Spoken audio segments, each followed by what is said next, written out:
दिलीप और सुधांशु नाम के दो भाई थे। दिलीप की शादी कावेरी के साथ हुई और सुधांशु की शादी माया के साथ। शादी के बाद दोनों भाई अपनी अपनी पत्नी के साथ खुशी खुशी रहा करते थे। दोनों भाइयों के परिवार एक ही घर में रहता था, साथ में खाना, साथ में घूमना। कुल मिलाकर दोनों भाइयों का परिवार खुशहाल परिवार था। कुछ सालों के बाद दिलीप की पत्नी कावेरी को एक बेटा हुआ। भैया, आज मैं बहुत खुश हूँ, चाचा बन गया हूँ मैं। हाँ भाई साहब, इस बच्चे के घर में आने से तो रौनक आ गई है।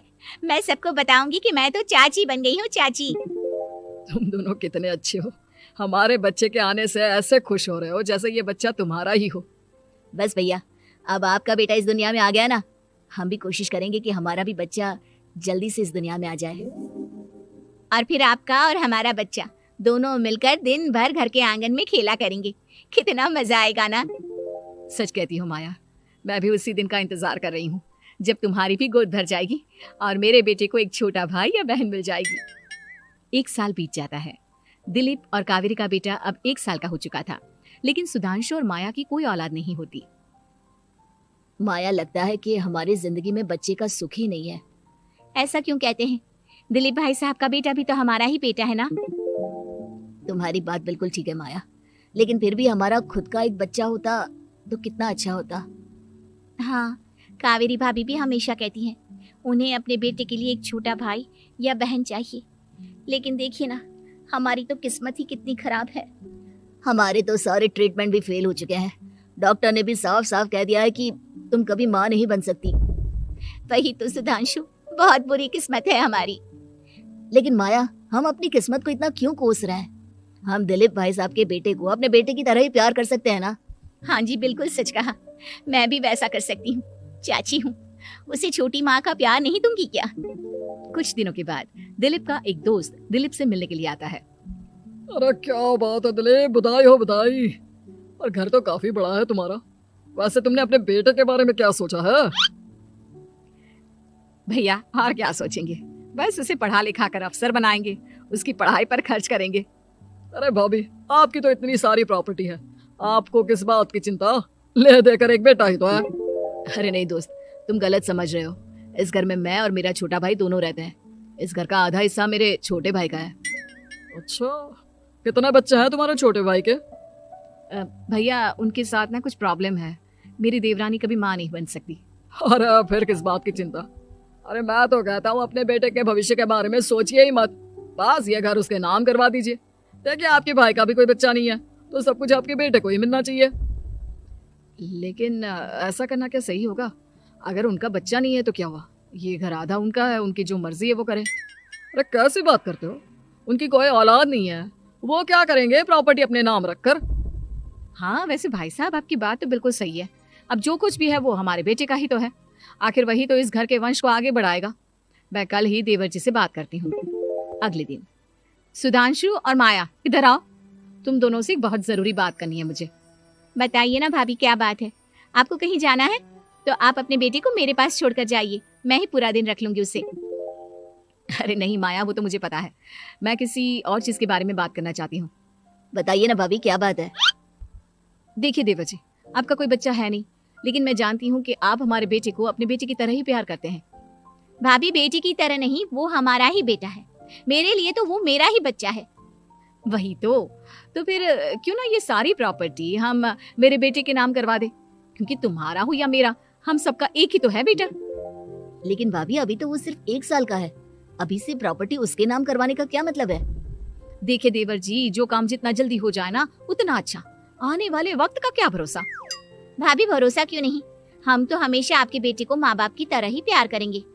हाँ, लेकिन फिर भी मैं चाहती हूँ कि ये सारी प्रॉपर्टी मेरे बेटे के नाम हो जाए। अब मुझे नहीं लगता तुम दोनों को इसमें कोई भी परेशानी होगी, है ना? भाभी, वैसे तो आप जो कह रही हैं वो बहुत जल्दबाजी है, लेकिन फिर भी अगर आपको ऐसा लगता है तो ठीक है, कल ही प्रॉपर्टी के पेपर बनवा लीजिए, मैं और माया उस पर साइन कर देंगे। इस तरह से अगले दिन प्रॉपर्टी के पेपर बनवाकर सारी प्रॉपर्टी दिलीप और कावेरी के बेटे के नाम पर करवा दी जाती है। कुछ दिनों के बाद सुधांशु, सुबह सुबह ये कौन लोग आ गए हैं तुम्हारे घर पर? भैया, वो ऊपर वाला कमरा खाली पड़ा था ना, सोच रहा था किराएदार रख देता हूँ। लेकिन किराएदार रखने से पहले आपने हमसे पूछा भी नहीं। भाभी, इसमें आपसे पूछने वाली क्या बात थी? हमें एक ही कमरे की जरूरत थी, इसलिए सोचा दूसरा कमरा किराए पर दे देते हैं, कुछ इनकम हो जाएगी। अरे माया, ये सारी प्रॉपर्टी अब मेरे बेटे के नाम पर है और यहाँ पर जो कुछ भी होगा उसके लिए तुम्हें मेरी या दिलीप की परमिशन तो लेनी पड़ेगी ना। हाँ सुधांशु, तुम्हारी भाभी ठीक ही तो कह रही है। अब देखो, तुमने खुद अपने हाथों से ये प्रॉपर्टी हमारे बेटे के नाम की है, वो अभी बहुत छोटा है, तो इस घर से रिलेटेड सारे फैसले तुम्हें हमसे पूछ कर लेने चाहिए। भाभी, हमें तो लगा था कि आप हम लोगों से बहुत प्यार करती हैं, लेकिन आप तो हमारे साथ भेदभाव करने लगी। अरे, इसमें भेदभाव करने वाली क्या बात है? और मैंने कौन सा तुमसे कुछ गलत मांग लिया? अरे ले देकर मेरा बेटा इकलौता इस पूरे वंश का वारिस है, सब कुछ उसके नाम है। तुम्हें इस बात से जलन क्यों हो रही है? भाभी, माया को जलन नहीं हो रही, वो तो बस ऐसे ही कह रही थी। सब जानती हूँ मैं, इसकी खुद की तो कोई औलाद पैदा नहीं हुई, बस इसीलिए जब देखो तब मेरे बेटे पर बुरी नजर डालती रहती है। देखो माया, कावेरी तुमसे बड़ी है, वो जैसा कहती है वैसा करो। और वैसे भी इस घर पर अब तुम लोगों का कोई अधिकार नहीं है, वो तो हम लोगों की भलाई समझो जो तुम्हें अभी तक यहाँ रहने दिया है। भैया, आप इतने कैसे बदल गए? इस प्रॉपर्टी ने आपके दिल से हमारे लिए प्यार पूरी तरह खत्म कर दिया है क्या? इसी तरह वक्त बीतता जाता है और देखते देखते दिलीप और कावेरी का बेटा प्रणव 25 साल का हो जाता है और उसकी नौकरी लग जाती है। पापा, आज मेरा अपॉइंटमेंट लेटर आ गया है, मैंने सिंगापुर में जॉब ज्वाइन कर ली है। लेकिन प्रणव, विदेश में नौकरी करने जाने से पहले तुम्हें कम से कम अपने मम्मी पापा से एक बार पूछना चाहिए था ना। इसमें पूछने वाली क्या बात है माँ?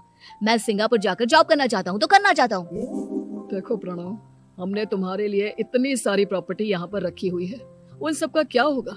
यहाँ रहो, बिजनेस करो।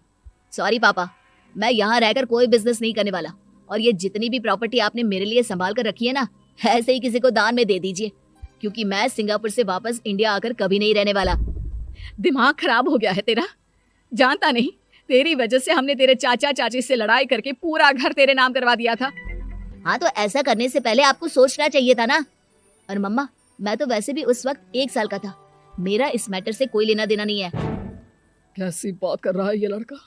अरे तेरी वजह से अपने छोटे भाई से दुश्मनी लेकर बैठा हूं मैंने तो उसे घर से भी निकाल दिया। जानता नहीं तू, बाजू वाले घर में एक छोटा सा कमरा किराए पर लेकर रहते हैं तेरे चाचा चाची, और ये सब मैंने तेरे लिए किया। देखिए पापा, आपने जो कुछ भी किया अपने लिए किया। मैंने आपसे कब कहा था कि मुझे ये प्रॉपर्टी और घर चाहिए? और वैसे भी अपने भाई के साथ इस तरह का बिहेव करके आपने कोई अच्छा काम तो किया नहीं। तू सही कह रहा है बेटा, हमने तेरे चक्कर में अपने छोटे भाई जैसे देवर और बहन जैसी देवरानी को इस घर से निकाल दिया। बहुत बड़ी गलती हो गई मुझसे। ठीक है मॉम, तो अब आप अपनी गलती सुधारो, लेकिन मुझे तो फॉरेन जाना है, मैं वहीं जाऊंगा। अब आगे क्या करना है ये आपका डिसीजन है। और प्रणव सिंगापुर जॉब करने के लिए चला जाता है। कुछ दिनों के बाद जब दिलीप और कावेरी को अपनी गलती का एहसास होता है तो वो सुधांशु के घर पहुंचती है। सुधांशु, माया, हमें माफ कर दो, हमसे बहुत बड़ी गलती हो गई। क्या हुआ भाभी? आज इतने सालों के बाद अब हम गरीब लोगों के घर क्या करने आई हैं? भाभी, हमने तो खुशी खुशी अपने भतीजे को सब कुछ दे दिया, अब हमारे पास कुछ भी नहीं बचा है। भाई, मुझसे बहुत बड़ी गलती हो गई, जो तेरे जैसे भाई को मैंने प्रॉपर्टी के चक्कर में घर से निकाला, और जिसके लिए मैंने ये सब कुछ किया वो खुद ही विदेश चला गया। भैया भाभी, जिस बेटे के लिए आपने हम लोगों को इतनी तकलीफ दी, आपस के प्यार को बिगाड़ा, जब वही आपसे दूर चला गया तो आपको इस बात का एहसास हुआ।